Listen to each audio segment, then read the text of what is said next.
C'était le dimanche de Pâques 1994. Alors je connaissais déjà le bon Dieu que j'aimais ou que j'essayais d'aimer, avec pas mal de mal à rester constant dans cette vie avec le Seigneur. Et j'ai eu l'occasion de faire la retraite du Triduum pascal organisée par l'école d'évangélisation, donc la retraite de Pâques. Et voilà, au cours de cette retraite, j'avais vraiment de grands désirs de me donner au Seigneur, d'être davantage fidèle, de l'aimer davantage. J'ai eu l'occasion le samedi saint de faire une belle confession. Et puis le dimanche, on nous a proposé d'aller adorer à la chapelle Claude la Colombière, qui est dans Paray, pendant 1 heure l'après-midi. Alors je m'y suis rendu. Je me suis mis tout devant, mais vraiment au pied du Saint-Sacrement. Et à peine j'avais posé mes 2 genoux par terre, j'ai été comme saisi, envahi par une puissance d'amour que plus jamais après je n'ai goûté, qui est venue brûler d'abord mon cœur de manière vraiment forte. J'avais l'impression que mon cœur se dilatait, était rempli d'une grande chaleur. Et puis cette même chaleur brûlait aussi mes lèvres. Et ça a duré pendant toute l'heure d'adoration. J'étais comme baigné, rempli par cet amour de Dieu pour moi. Et je pensais vraiment que j'allais mourir, en fait. Je pensais que j'étais déjà en train de passer de terre à trépas à cause de ce cœur qui se dilatait, quoi. Et puis on a déposé le Saint-Sacrement au bout d'1 heure et ça s'est arrêté. Alors j'ai pas bien compris ce que j'avais vécu à ce moment-là. J'avais bien eu le sentiment d'avoir reçu une grâce particulière. À l'époque, je faisais mon service militaire, donc c'était entre mes 4 mois d'école d'application et puis mes 8 mois comme chef de section en Bretagne dans un régiment d'infanterie. Et ce qui s'est passé, donc le lendemain, le lundi, je débarquais dans ma nouvelle affectation. Et pendant les 8 mois qui ont suivi cette expérience, il n'y a pas eu un seul jour où je n'ai pas eu l'occasion d'évangéliser le club des lieutenants, les soldats, enfin tous les jours que Dieu faisait, j'avais l'occasion de parler du Seigneur, soit à une personne en particulier, soit à un groupe, mais ça venait naturellement sans que je le cherche. Vous voyez, c'était plus fort que moi en quelque sorte. C'était vraiment plus fort que moi. Je laissais ma porte du bureau ouverte le soir pour m'occuper de la formation des jeunes recrues, qui faisaient leur service. Et donc tous les soirs, il y en avait qui venaient pleurer entre guillemets dans mon bureau, mais j'avais une audace. Je n'étais pas charismatique, je faisais pas partie de la communauté de l'Emmanuel, tout ça.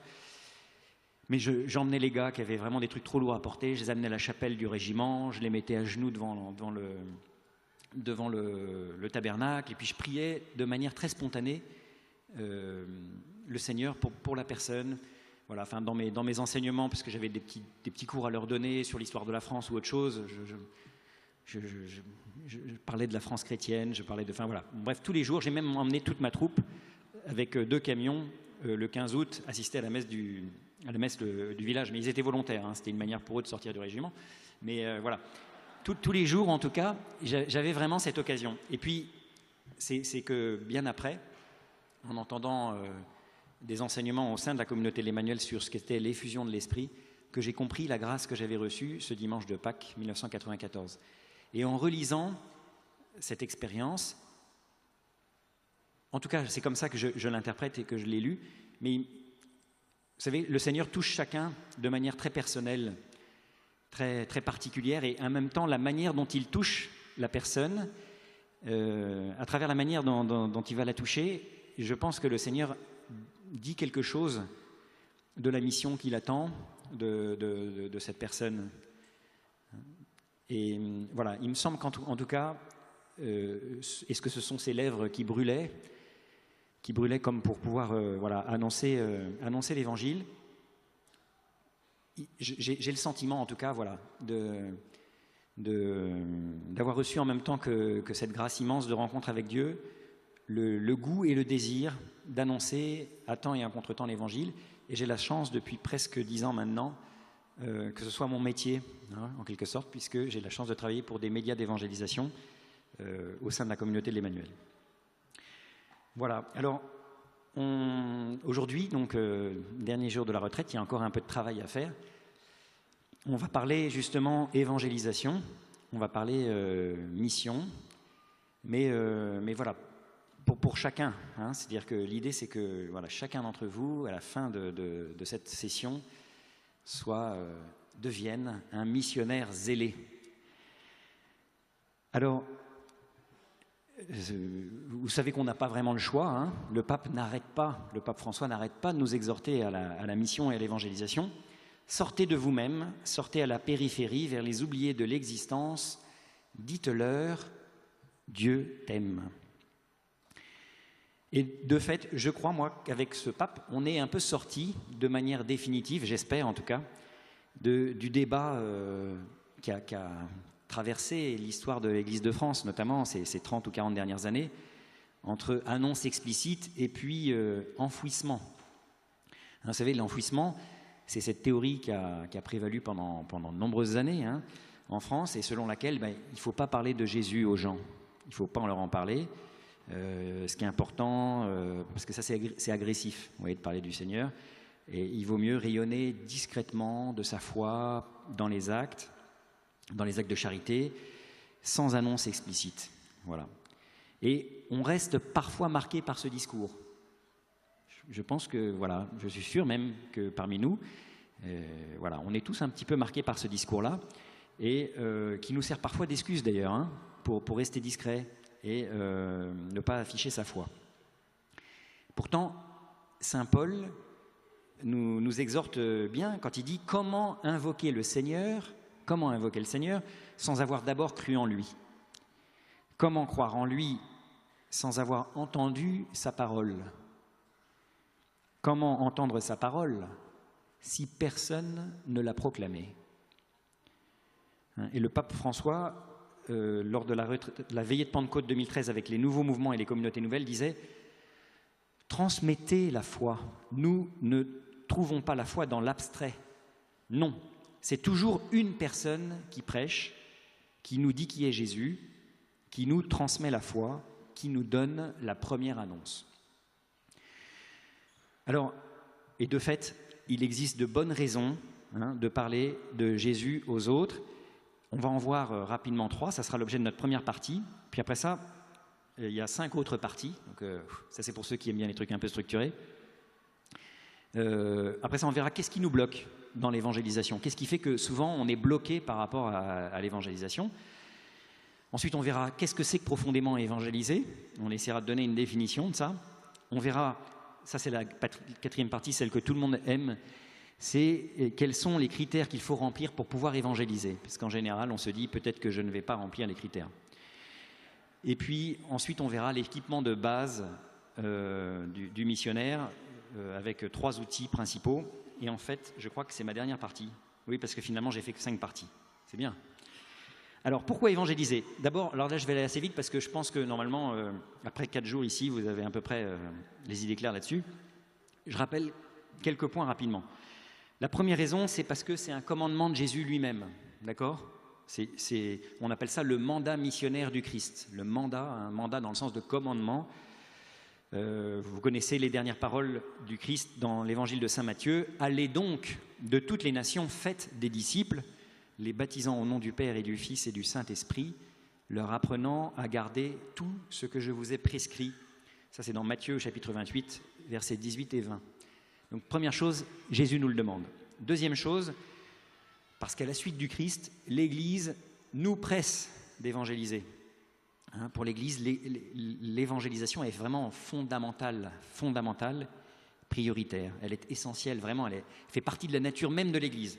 Je cite 2 papes, Paul VI d'abord, dans Evangelii Nunciandi, l'exhortation apostolique, qui n'a pas pris une ride depuis qu'elle a été écrite, même le pape François le dit, qui dit « Nous voulons confirmer une fois de plus que la tâche d'évangéliser tous les hommes constitue la mission essentielle de l'Église.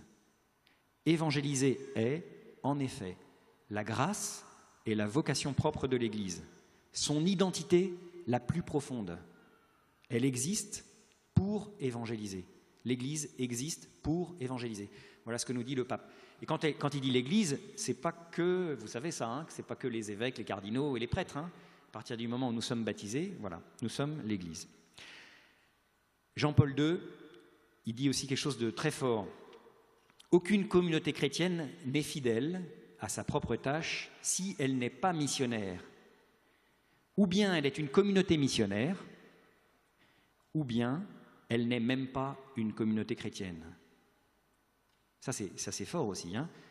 Ou bien elle est une communauté missionnaire, ou bien elle n'est même pas une communauté chrétienne. Alors c'est valable pour nos communautés, c'est valable pour nos églises, mais c'est aussi valable pour nos petites églises. Vous savez, les petites églises domestiques que sont nos familles.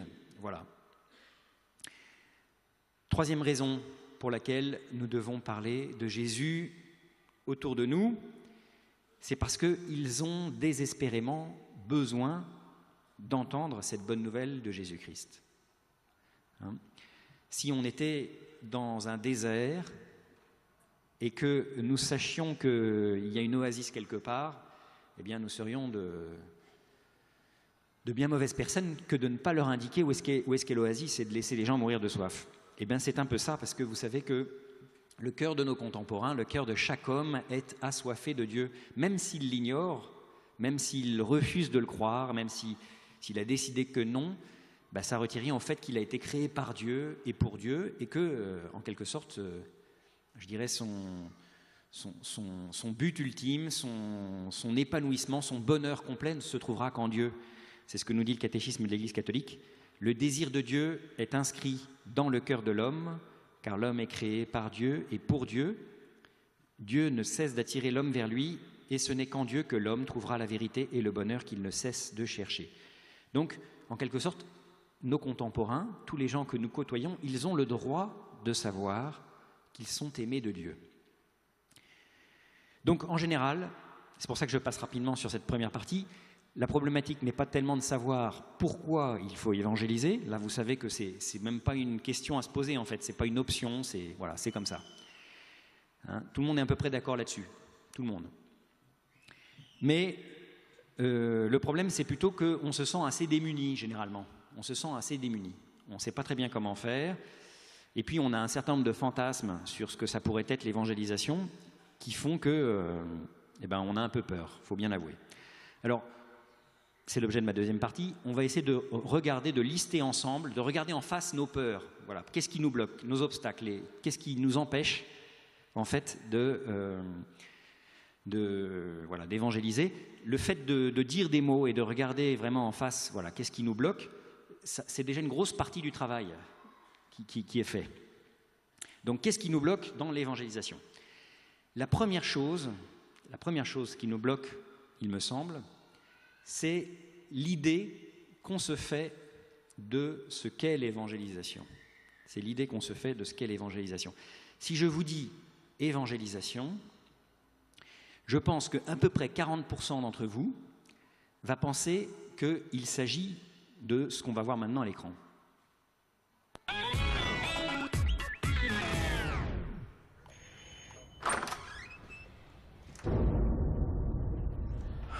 Ouais. Bonjour monsieur, voilà je me présente, je m'appelle Obi-Wan Kenobi. Nous faisons du porte-à-porte, mon ami et moi, afin de parler un petit peu de la force aux gens. Est-ce que vous connaissez la force par hasard? Ouais, mais non, ça m'intéresse pas. Oh, vous êtes sûr? Ok, non, c'est quoi le petit délire? Ah, y a aucun délire. En fait, on regarde si vous avez assez de médicloriens dans le sang, et si c'est le cas, cela veut dire que vous avez la force en vous. Et si vous maîtrisez cette force, eh bien vous passez au niveau 1, qui garantit la possession d'un authentique sabre laser comme celui de mon camarade. Ça va les gars? On vous dérange? Besoin d'aide? On les défonce? Non, Anakin, non, on va pas les défoncer, ça sert à rien, parce que de toute façon, monsieur va nous rejoindre, alors. Ouais. Non, monsieur. Vous allez pas rejoindre ces clowns. Nous, on vous propose de rejoindre notre Seigneur Jésus-Christ. Hein? Excusez du peu. Pas pareil. Mais en fait, eux, ils ont des sabres laser. Donc, Oh Et nous aussi. Sérieux? Ah bon? Vous avez pas lu le fascicule qu'on vous a laissé, c'est ça? Oh non.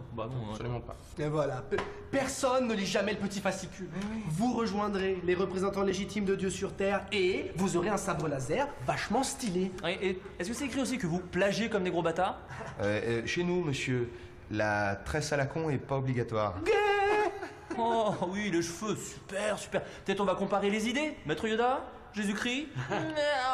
Oui, oui. Ah, mais nous, on n'a pas été rachetés par Disney. Oh et... À qui? On les défonce? On les défonce.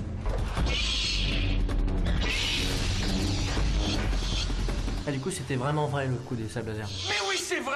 Il suffit de lire le fascicule. Stop déjà, stop. Je vais prendre votre fascicule. Oui, voilà, tenez. Le nôtre aussi. Voilà, fascicule. Parfait, comme ça je regarde ça de mon côté.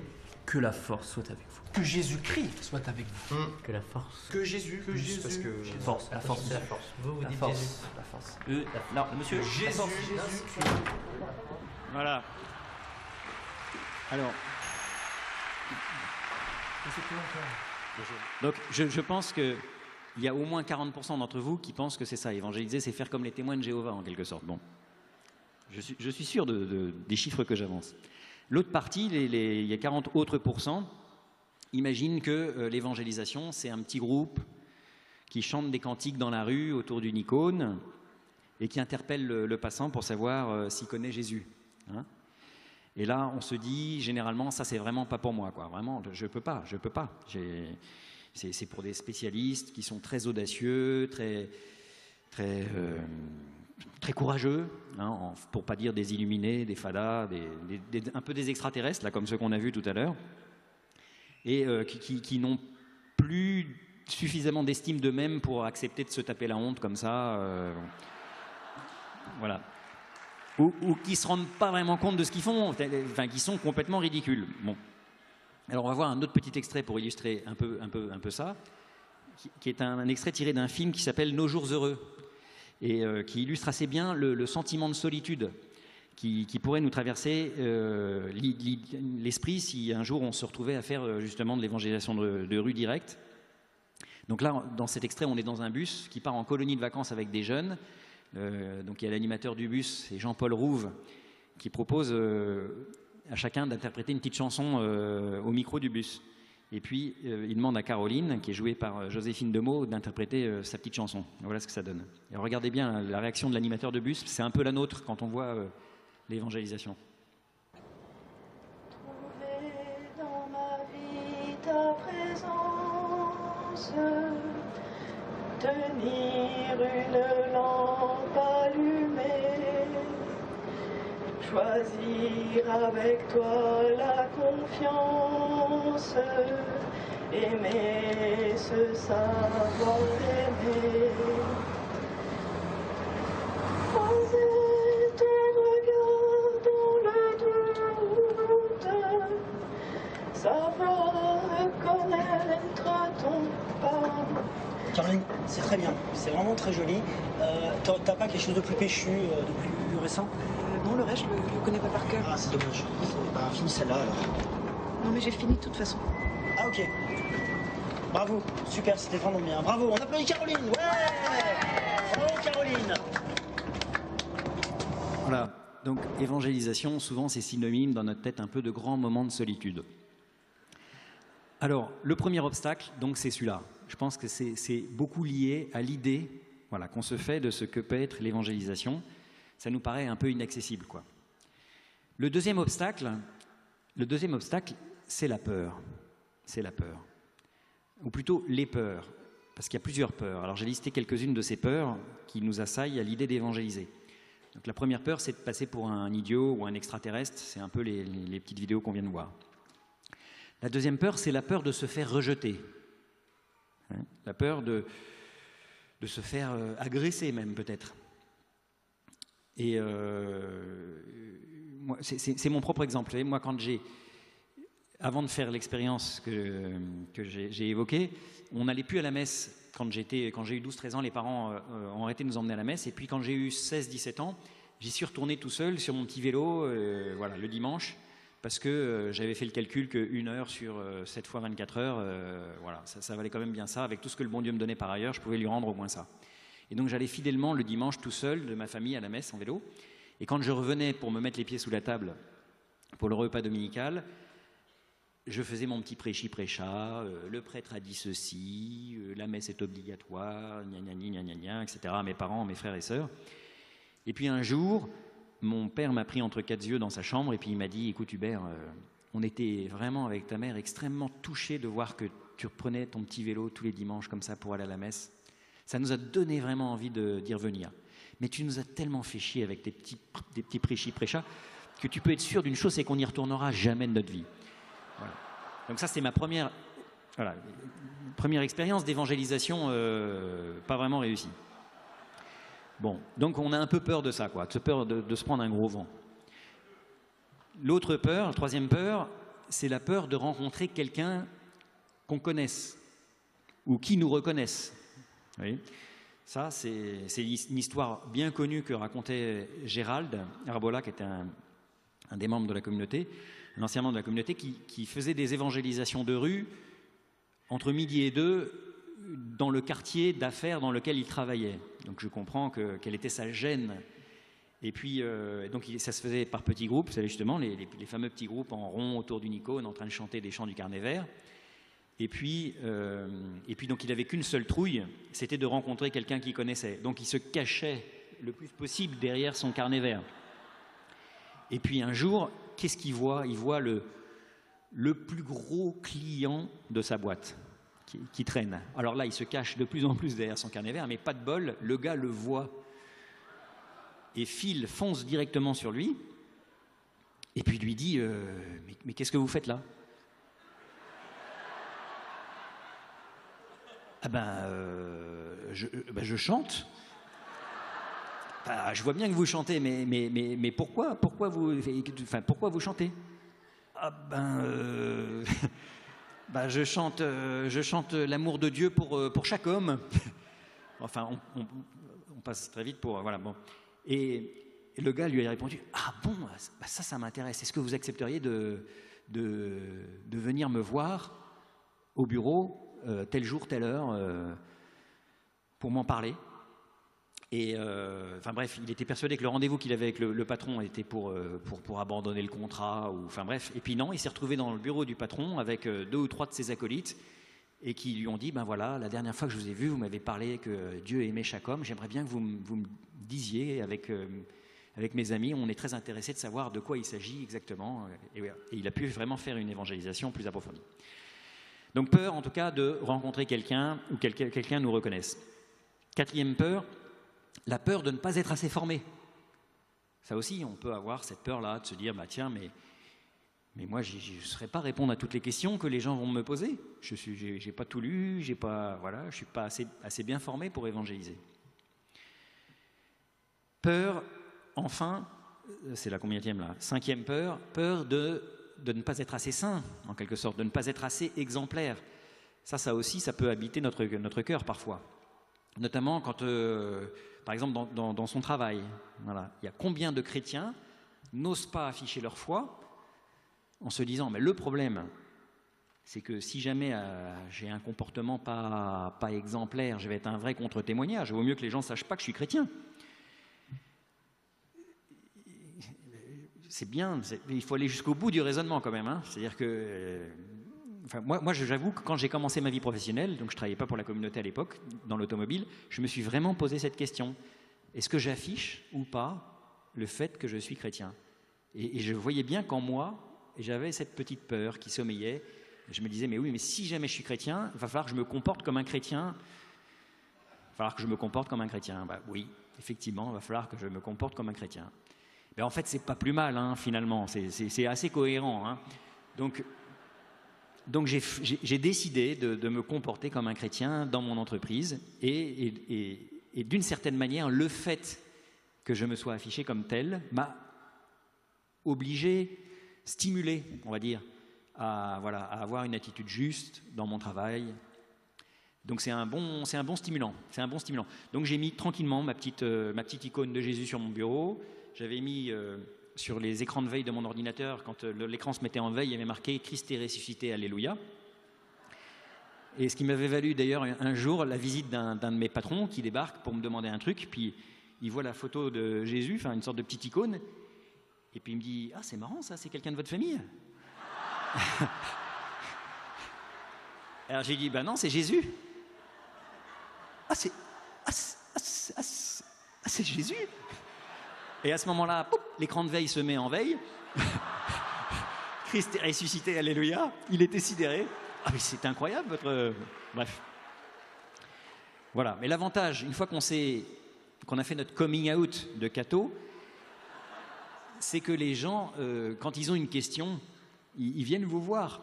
Ils savent qu'il y en a un là. Ils n'ont pas de contact avec des prêtres, hein, généralement. Ils ne connaissent pas de chrétiens dans leur entourage. Donc de savoir qu'il y en a un, eh bien, le jour où ils ont une question par rapport à un baptême, par rapport à des questions que leurs enfants leur posent, parce que les questions, ils sont plein de questions existentielles auxquelles ils ne savent pas répondre. Mais toutes sortes de choses, mais ça va de... mais au fait, lundi de Pentecôte, c'est férié, mais qu'est-ce qui s'est passé à la Pentecôte?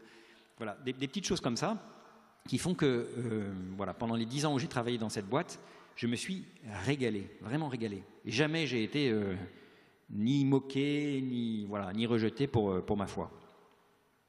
Le troisième obstacle, je les liste tous, hein, je ne réponds pas forcément aux obstacles, j'espère que le contenu des autres parties permettront d'y répondre.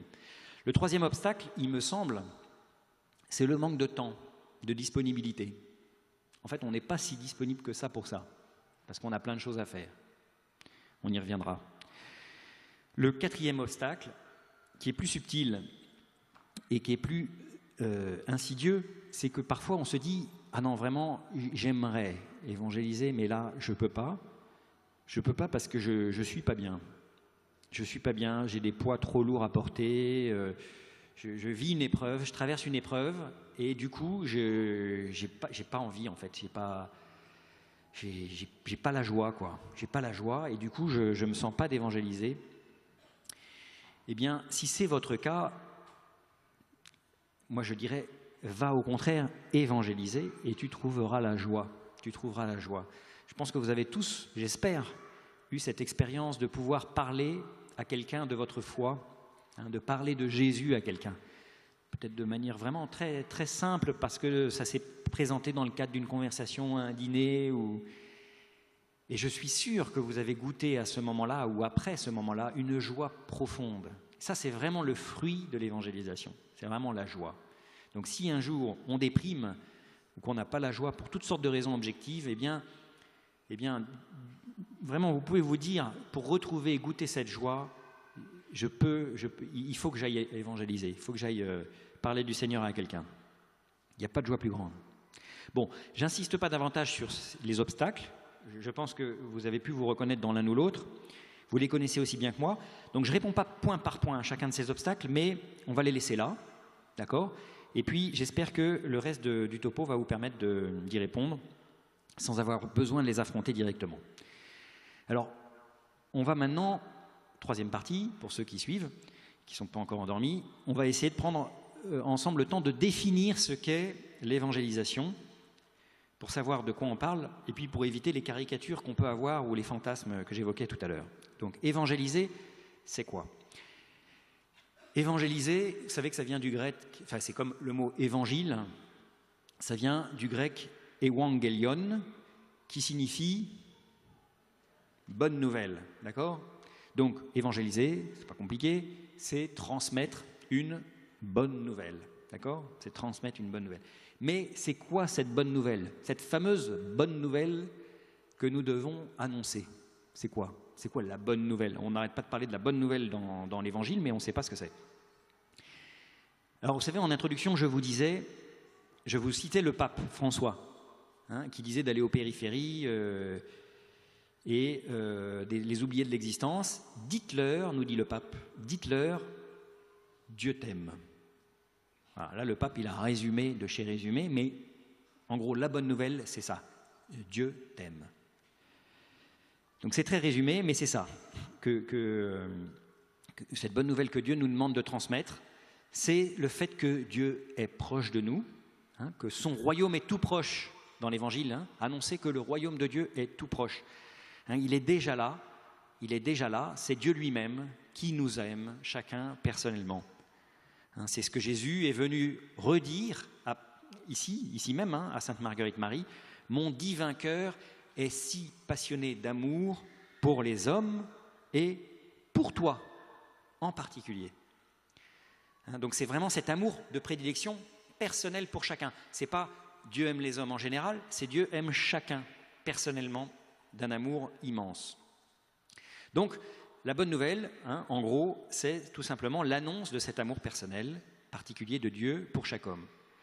Et de cette évangéliser, en quelque sorte, c'est donner à chacun la possibilité d'être mis en contact avec cette information capitale que peu de gens connaissent et de se laisser, du coup, aimer par le Seigneur.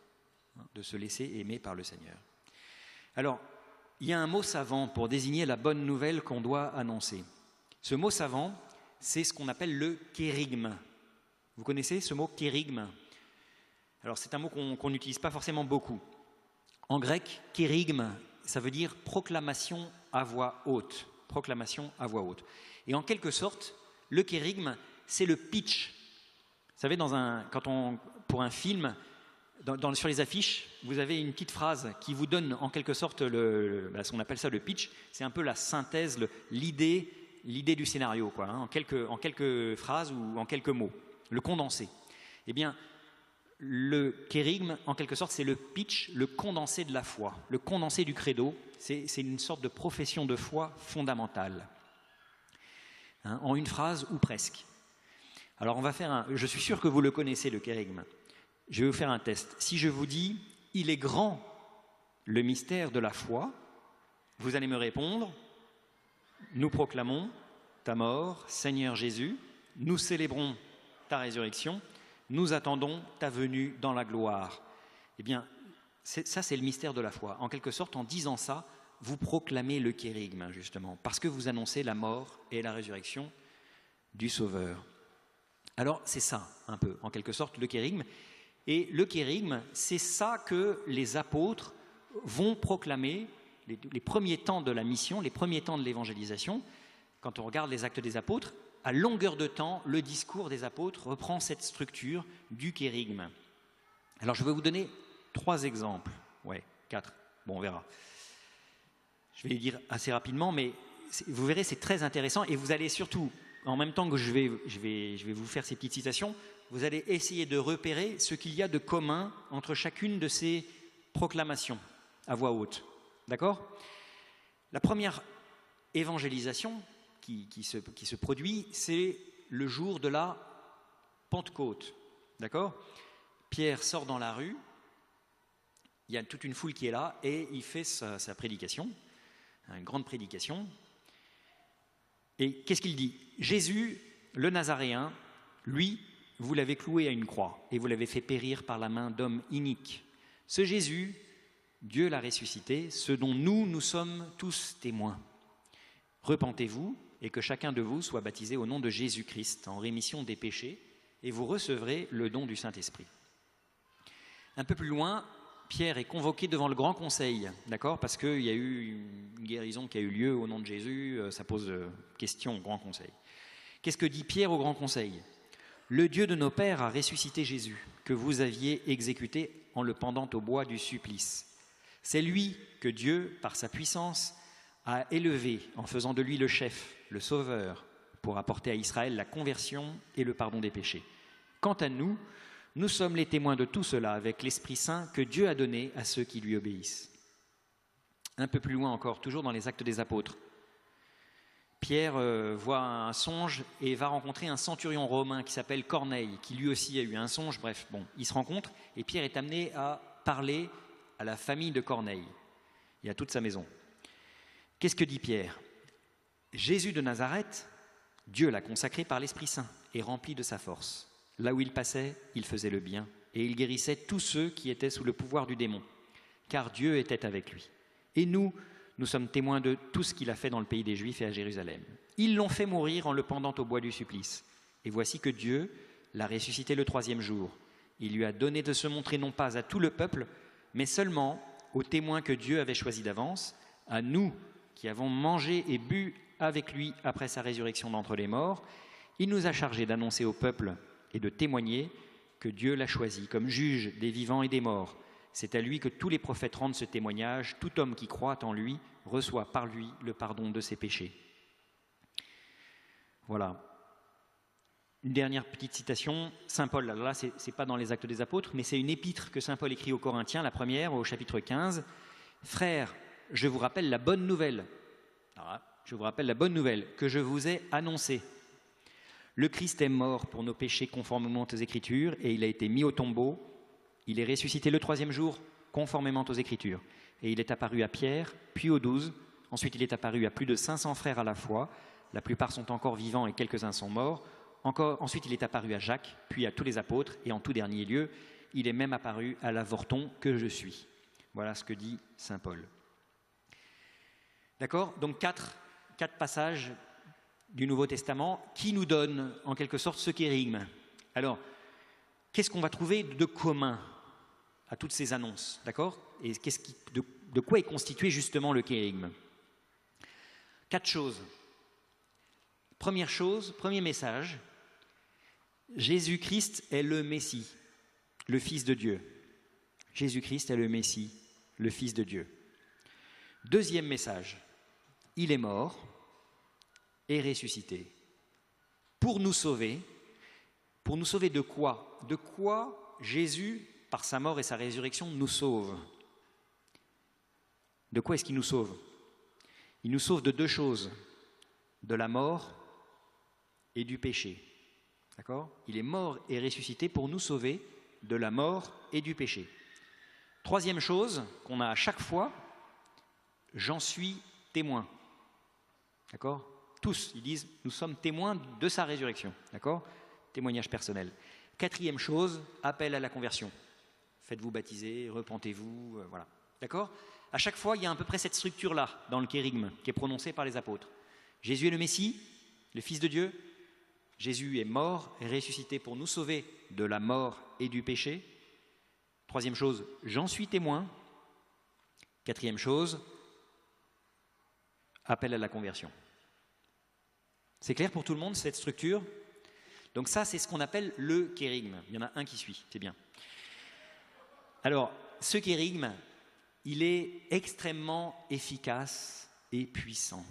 Efficace et puissant. Retenez ça, parce que au fond, il y a quelque chose, j'allais dire, de magique dans le kérigme. Vraiment, il y a quelque chose de... C'est mystérieux, mais le kérigme, il porte en lui profondément la bonne nouvelle que l'homme est capable et a besoin d'entendre.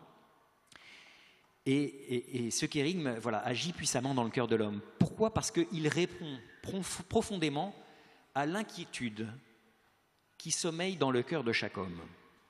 L'inquiétude profonde, et qui parfois va écraser l'homme.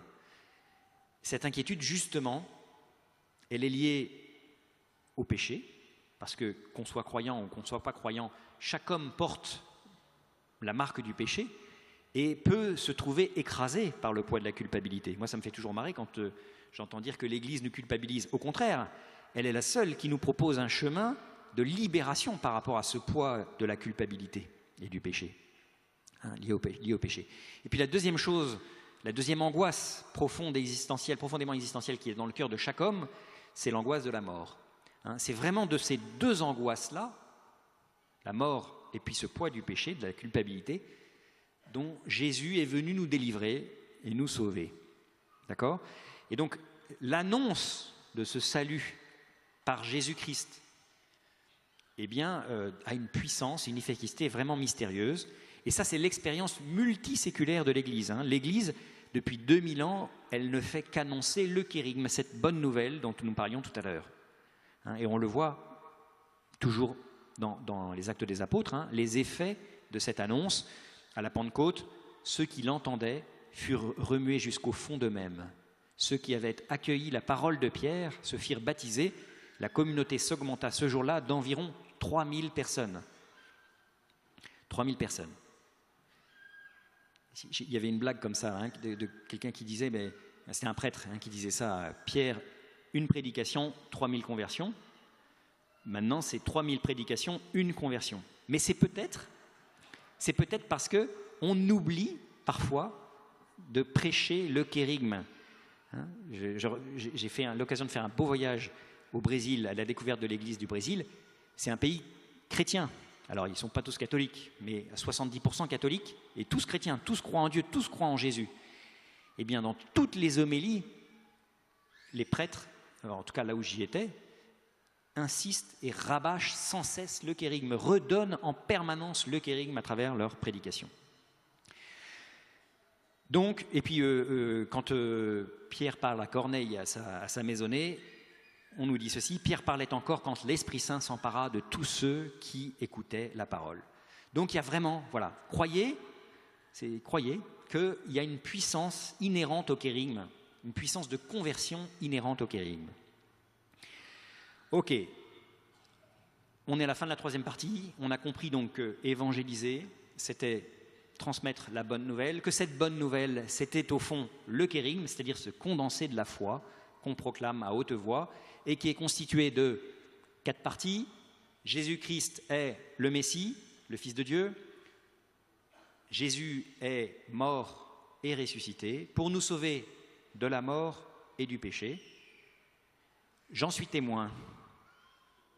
Et puis, appel à la conversion. C'est clair pour tout le monde, ça? Non, parce qu'il y a une interro après, donc voilà. Alors, le problème, c'est comment transmettre ce message aujourd'hui, au XXIe siècle, comment transmettre ce kérigme de manière audible à nos contemporains. C'est un peu ça le défi, d'accord? Le fond du message, il n'a pas changé depuis 2000 ans. La question qu'il faut se poser, c'est comment je le transmets de manière intelligible à mon prochain. Pour répondre à cette question, je vais faire un petit détour, mais en fait, ça répond quand même à la question, rassurez-vous, en insistant sur un des points que je viens d'exposer sur le kérigme, le 3e point, le fameux « j'en suis témoin ». Parce qu'il est déterminant. À chaque fois que les apôtres disent « le Christ est ressuscité », ils disent « nous en sommes témoins, nous avons mangé et bu avec lui ». D'accord ?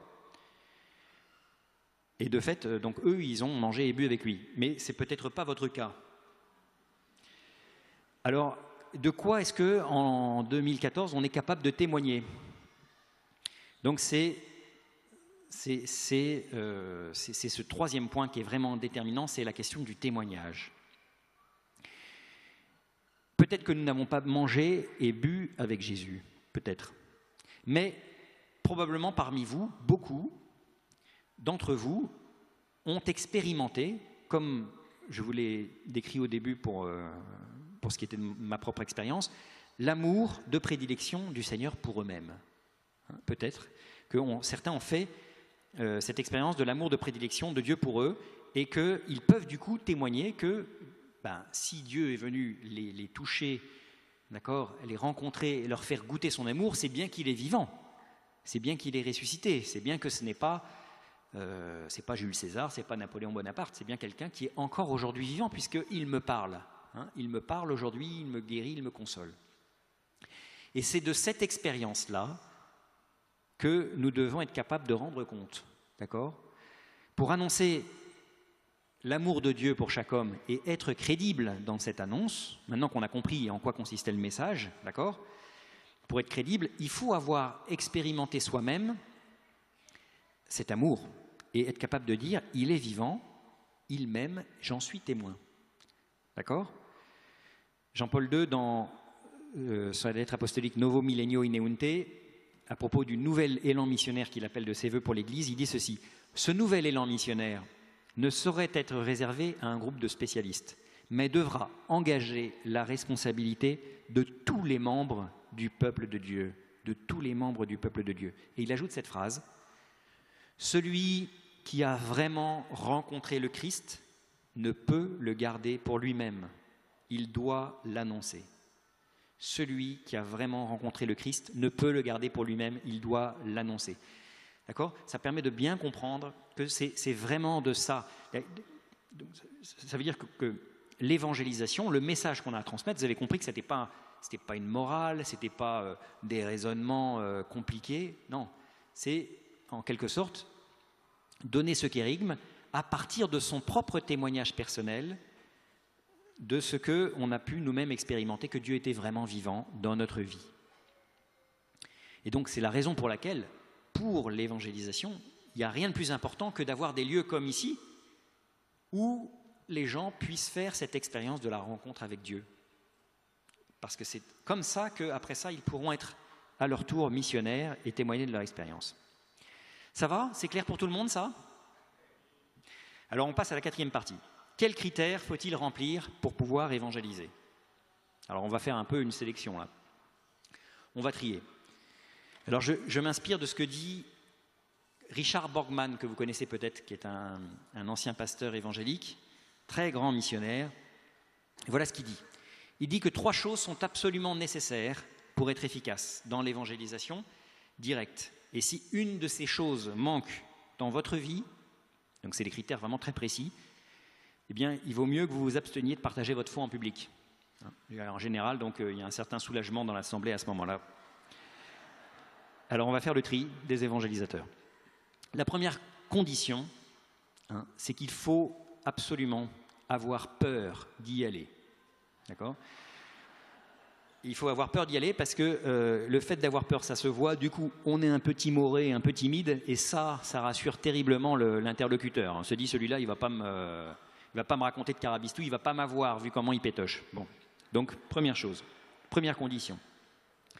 La deuxième condition, c'est qu'il faut être persuadé qu'on n'est pas assez formé pour pouvoir y aller. Et de fait, vous allez voir qu'avec ce que je vais vous dire aujourd'hui, vous allez avoir toute la formation nécessaire pour y aller, en fait. Il n'y a pas besoin de connaître le catéchisme de l'Église catholique par cœur. C'est assez simple, puisque vous avez vu que le message est assez simple. Troisième condition, nous dit Richard, il faut avoir ce que Jonas avait. Qu'est-ce qu'avait Jonas? Jonas, vous connaissez le personnage de Jonas, la baleine, tout ça. Bon. Jonas, c'est le plus grand évangélisateur de toute la Bible. Il a évangélisé à lui tout seul la ville de Ninive. La ville de Ninive, il fallait, rappelez-vous, 3 jours pour la traverser. On fait à peu près 20 km minimum, 20 km à pied par jour. Donc c'était une ville qui faisait 60 km de long. Enfin, il y avait du monde dedans. C'était une grande, grande ville. Et donc lui, en 3 jours, il a évangélisé toute la ville. Donc c'est vraiment un modèle pour nous. Observons donc, regardons ce qu'avait Jonas. En fait, il n'avait pas vraiment grand-chose. Il était d'abord désobéissant, d'accord, têtu comme une mule. Têtu comme une mule. Il a commencé par aller de l'autre côté que la direction que le Seigneur lui indiquait pour aller évangéliser. Il était crasseux. Et puis, on ne peut pas dire qu'il avait un grand désir que les Ninivites se convertissent, parce que le jour où ils se sont convertis, il en a fait le reproche au bon Dieu en disant « C'est malin, tu avais dit que tu détruirais la ville, maintenant tu te repens. » Bon, bref, donc il avait vraiment... Enfin, ce n'est pas le modèle d'évangélisateur tel qu'on se l'imagine parfois. C'est un peu le comble pour un missionnaire. Donc il n'avait pas vraiment grand-chose pour évangéliser, mais il a été très efficace. Alors qu'est-ce qu'il avait, Jonas, pardon? Il avait une bouche. Il faut avoir une bouche. Voilà. C'est la troisième condition. Alors, bon, au-delà du joke, si vous avez bien compris ce qui précède, le seul critère au fond, le seul vrai critère au fond, c'est d'avoir fait cette expérience de l'amour de Dieu pour soi, d'être capable de rendre compte et de témoigner que dans notre vie, Jésus est vivant. Que dans notre vie, Jésus est vivant. C'est pour ça que Paul VI disait « Notre monde d'aujourd'hui écoute plus volontiers les témoins que les maîtres. » Alors, et de fait, dans les évangélisations de rue que j'ai pu faire, si vous commencez à partir sur des débats d'idées sur la capote, la croisade, l'Inquisition et tout ça, vous n'en sortez pas et ça n'a jamais converti personne. Ça n'a jamais converti personne. En revanche, si vous avez l'occasion de donner votre témoignage personnel de rencontre avec Dieu, alors là, ça touche les gens. Et puis ça donne justement cette information qu'on donnait tout à l'heure dans le kérigme, que effectivement Dieu aime chaque homme, que Dieu est venu nous sauver. Et moi, il est venu me sauver, il est venu me sortir de mon péché, il est venu me sortir de ma misère, et il fait ma joie aujourd'hui. Voilà. Alors, on va voir maintenant le cinquième point. C'est bon, j'ai encore un petit peu de temps. C'est l'équipement de base maintenant du missionnaire. D'accord ? On va remplir la besace maintenant. Maintenant qu'on a la théorie en tête, il faut la pratique là. Alors, à la lumière de ce qu'on vient de se dire, voilà les 3 choses qu'il faut mettre dans votre besace pour évangéliser. La première chose, c'est votre témoignage. Première chose. Dans votre équipement, il faut avoir votre témoignage prêt. Deuxième chose, c'est connaître le kérigme. D'accord? Ce que je viens de vous dire tout à l'heure. Et la troisième chose qu'il faut mettre dans votre besace, c'est du temps, un peu de disponibilité pour. Voilà, c'est les 3 seules choses qu'il vous faut. C'est pas beaucoup, hein, mais il faut quand même ces choses-là.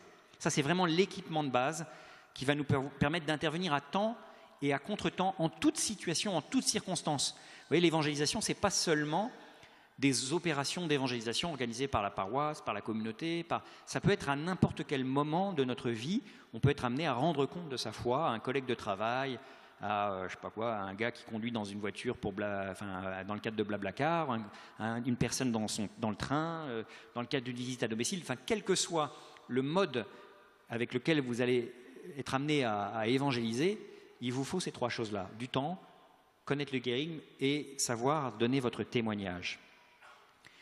Alors pour ça, donc je vais prendre chacun de ces points-là maintenant.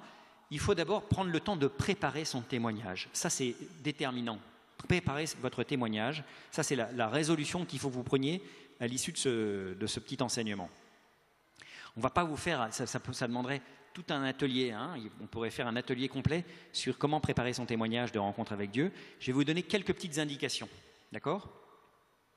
La première indication que je vous donne, c'est ne vous dites pas trop vite que sous prétexte que vous n'avez pas bénéficié d'une apparition de la Vierge Marie dans votre chambre, ou que vous n'avez pas un passé de ex-punk, drogué, alcoolique, suicidaire, maniaco-dépressif, tolard, etc., et que vous n'avez pas été donc récupéré du tréfonds des enfers, vous n'avez pas de témoignage de rencontre avec Dieu. Hein, n'imaginez pas que parce que vous n'avez pas fait une expérience forte, radicale, bouleversante de l'amour de Dieu pour vous, vous n'avez pas de témoignage de rencontre avec Dieu. Hein, la question à laquelle vous devez répondre, en écrivant votre témoignage personnel, c'est comment, moi, j'expérimente que Dieu est vivant dans ma vie. Comment est-ce que j'expérimente sa présence dans ma vie, à mes côtés? Hein, qu'est-ce qui fait que je peux dire aujourd'hui que Jésus est vivant, que Jésus n'est pas Confucius, ou Bouddha, ou Napoléon, ou Jules César, hein, qu'il est vraiment vivant dans ma propre vie? Quels sont les signes que Jésus me donne de sa présence? Hein? Quels sont les signes de son amour? Comment est-ce que Jésus me guide, me console, me guérit peut-être, me sauve? Voilà, ça c'est les questions auxquelles vous devez pouvoir répondre.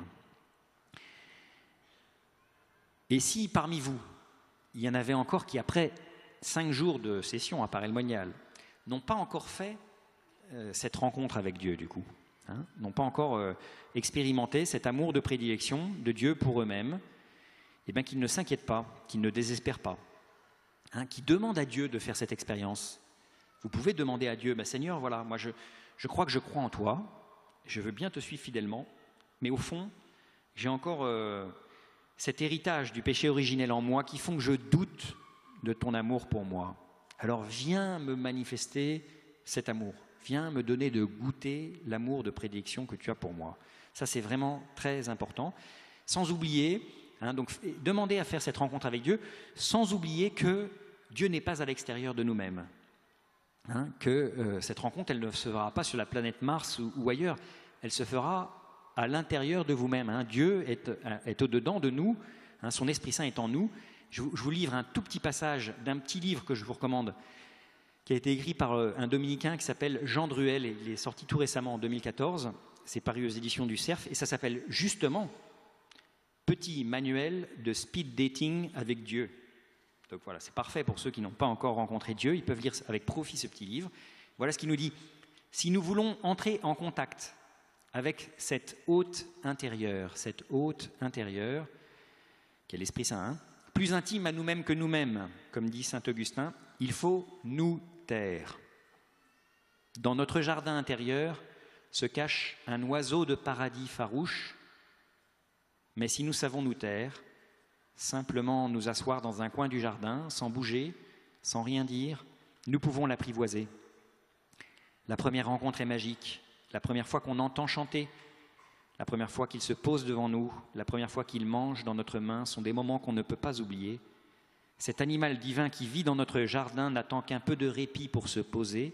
Il ne veut pas vous effrayer, mais en même temps, il aimerait vous dire qu'il est là.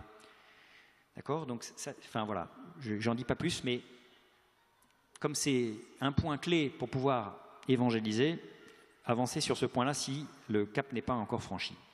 Donc une fois que vous avez bien en tête les éléments pour répondre à la question de comment Dieu est vivant dans ma propre vie, prenez le temps d'écrire, de rédiger, de construire votre témoignage pour être à même de le donner en toutes circonstances. En fait, non. Ah oui, c'est ça, ouais, je suis à la bourre là. En fait, j'avais cru que c'était 10 ans. Bon, je suis hyper à la bourre. Donc, écrire, voilà. Dites ce que Dieu a fait, dans votre témoignage, dites ce que Dieu a fait pour vous, et non pas ce que vous avez fait pour Dieu, ça c'est moins intéressant. Prévoyez aussi un enchaînement logique et chronologique, si possible, avant, pendant, donc avant que je rencontre le Seigneur, pendant que comment ça s'est passé concrètement pendant, et après, quels ont été les fruits, en évitant les retours arrière. En faites pas un scénario de film américain avec des flashbacks, là, vous allez perdre tout le monde. Soyez précis, factuel, voilà. Ne donnez pas d'interprétation morale de ce que vous avez vécu, donnez juste le témoignage précis, factuel de ce que vous avez vécu, ni sur le passé, ni sur les leçons que la personne à qui vous donnez votre témoignage doit pouvoir tirer. Non, il déduira lui-même comme un grand les leçons qu'il doit tirer de ce que vous allez lui dire. Supprimez le vocabulaire catho, et puis surtout, avant de témoigner, priez intérieurement le Seigneur pour que ce soit lui qui vienne toucher le cœur de celui à qui vous allez parler. Bon, je ne vous parle pas du deuxième point. Sur le kérigme, vous verrez à la tente, il y a un petit truc qui s'appelle le kéricube, qui est un petit cube qui est très très sympa avec des petites images et qui permet de donner le kérigme aux gens de manière ludique. Voilà, c'est un petit outil très sympa. Le kéricube, je n'ai pas le temps de vous en parler. Dernière chose, se rendre disponible pour la mission. Voilà, le Seigneur a besoin de nous. Vraiment, il a besoin de pouvoir passer par nous. Et la meilleure preuve, et je vous invite vraiment à faire cette expérience-là, si un jour vous êtes dans le train, plutôt que de vous dire « Allez, ça tombe bien, j'ai 1 heure devant moi, je vais pouvoir lire, ou je vais pouvoir avancer dans mon travail. » Et si vous faites l'offrande de cette heure au Seigneur, en lui disant « Seigneur, je prends un bouquin, mais... » ou même pas, ou je ne prends pas de bouquin. Cette heure-là qui arrive dans le train, je te la donne. Elle est pour toi. Si tu as besoin de moi pour parler à cette personne en face de moi ou à côté de moi de toi, eh bien, voilà, sers-toi, je suis disponible. Vous verrez que vous serez impressionné par les rencontres et les conversations que vous allez pouvoir avoir. C'est vraiment le signe que dès qu'on se rend un peu disponible, eh bien, le Seigneur se sert de nous. Mais la seule chose, c'est qu'on n'est pas souvent très disponible. Donc, ménageons du temps. Peut-être qu'une décision qu'on pourrait prendre à la fin de cette session serait de se dire, tiens, voilà, le Seigneur, 1 fois par trimestre, commencez petit, je vais donner 1 heure au Seigneur pour la mission. D'accord ? Et ça ne va pas consister nécessairement à faire de grandes choses, des grandes missions. Il faut être que 2, vous savez, pour évangéliser. Il nous envoie 2 par 2, le Seigneur. Donc, si vous êtes marié, déjà, ça peut être votre époux, votre épouse. De décider, peut-être un samedi matin, de consacrer 1 heure à la mission, voilà, pour le Seigneur, en allant... Moi, je rêve de ça. C'est vraiment mon rêve. C'est que chaque chrétien, chaque catholique pratiquant s'abonne à l'invisible pour 10 exemplaires ou 20 exemplaires, et puis qu'une fois par mois, il aille distribuer à ses 10 voisins le journal. Et puis qu'une fois par trimestre, il prenne le temps, au moment où il va distribuer son journal, de sonner à la porte de ses voisins pour lui dire « C'est moi qui vous donne le journal chaque mois. Vous connaissez, c'est le journal... » C'est un journal, un journal spirituel, un journal qui parle aussi du Seigneur, mais qui donne plein de bonnes nouvelles. Est-ce que vous-même vous êtes croyant? Parce que c'est vrai qu'on est voisins, on ne se connaît pas forcément, etc. Et puis d'inviter à un événement sur la paroisse. Vous voyez, de prendre le temps, peut-être 3 fois dans l'année, de passer 1 heure grâce à ce petit outil, tout simple qu'est l'invisible, de parler du Seigneur à ses voisins pour les inviter sur la paroisse. Voilà. Je conclue rapidement. Évangéliser, donc c'est tout simple. D'accord ? Ça consiste uniquement à donner à chacun l'information à laquelle il a le droit.